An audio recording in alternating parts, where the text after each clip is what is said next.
Today we're making creamy shrimp risotto with green peas. I'm Julia and welcome back to my kitchen. Don't forget to subscribe to our channel to follow for reliable recipes you could use every day.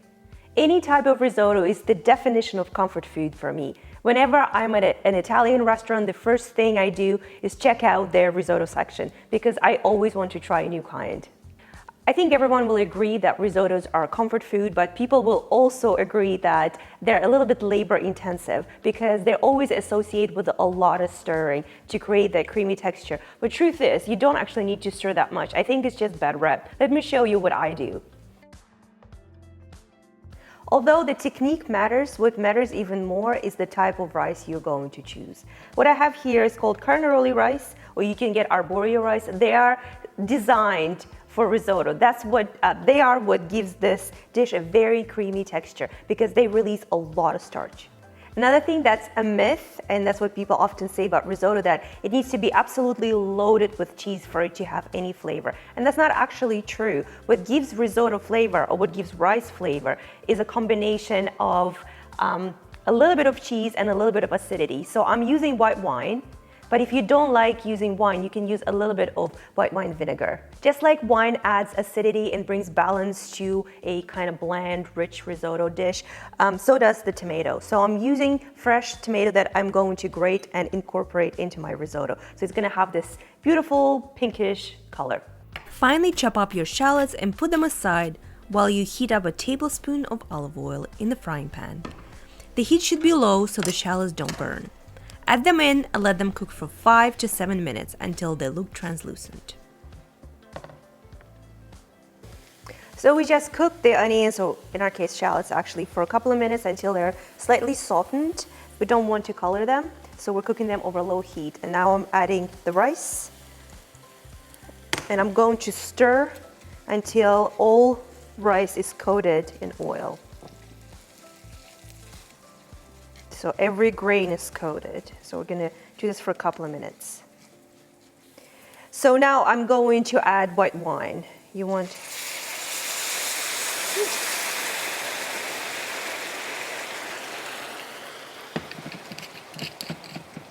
So I'm going to let this simmer for a little bit and reduce in volume. And while that's happening, I'm going to grate my tomato.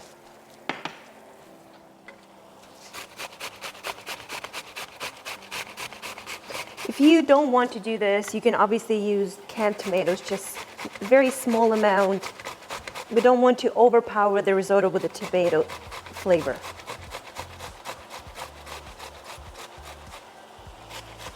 And the more ripe your tomato, the better it's going to taste.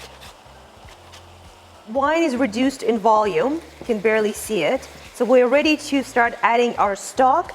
And I'm using chicken stock, but if you have fish stock or seafood stock, it will be even better. So just get a ladle full of hot stock and pour it right in. Stir.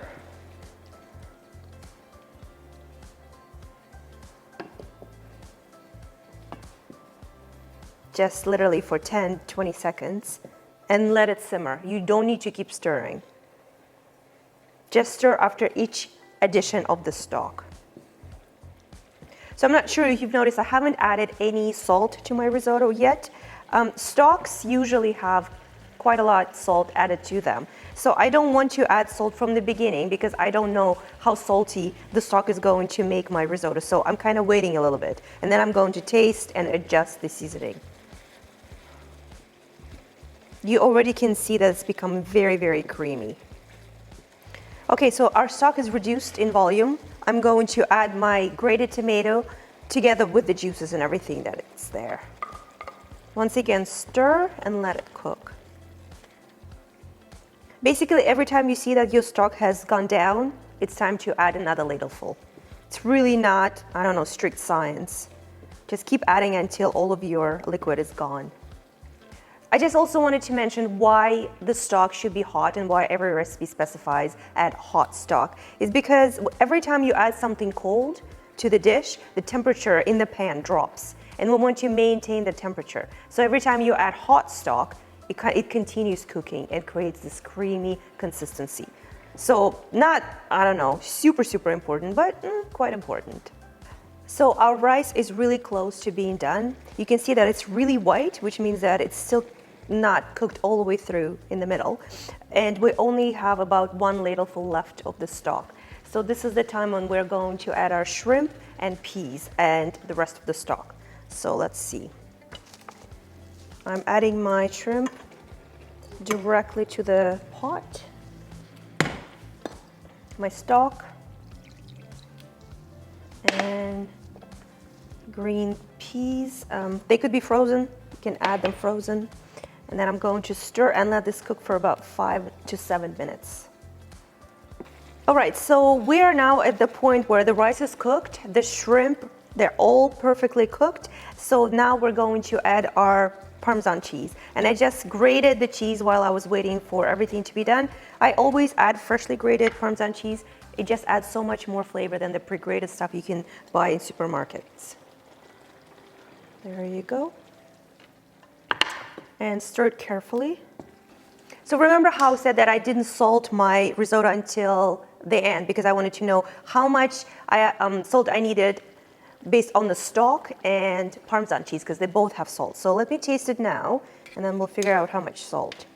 And you know, often risotto needs quite a bit because you know, rice needs a lot of salt to taste good.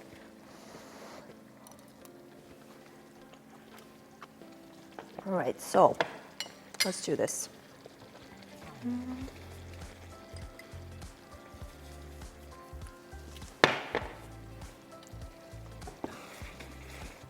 The texture is just perfect. It's supposed to be oozy like this, so in case you're wondering, if you ever served a risotto that kind of holds its shape, that's not how it's supposed to be. It's supposed to be quite loose in texture. Consistency, I should say, not texture. All right, so let's taste it again. Yeah, perfect. Now, the last thing I do, I add just a little bit of butter and I cover it up. So let me turn this off because we're done. So just a little cube of butter. Stir it in. Now, I cover it with a lid. This is already off. It's not cooking anymore. I cover it with a lid and I let it sit for 5 minutes. And when I take the lid off later, it's done. Let's take it off. Oh, it's so beautiful. Just stir it a little bit so butter is everywhere. I also like to add just a little bit, just a whisper of black pepper. I just think it's quite nice contrast to the mild and creamy flavors. And the final test. It's so good. The rice is cooked al dente, so it's not falling apart. It has a little bit of bite to it. It's creamy. It has just a tiny bit of the tomato taste to balance out the creaminess. And the prawns are so plump and juicy. I can't wait to have a big bowl of this.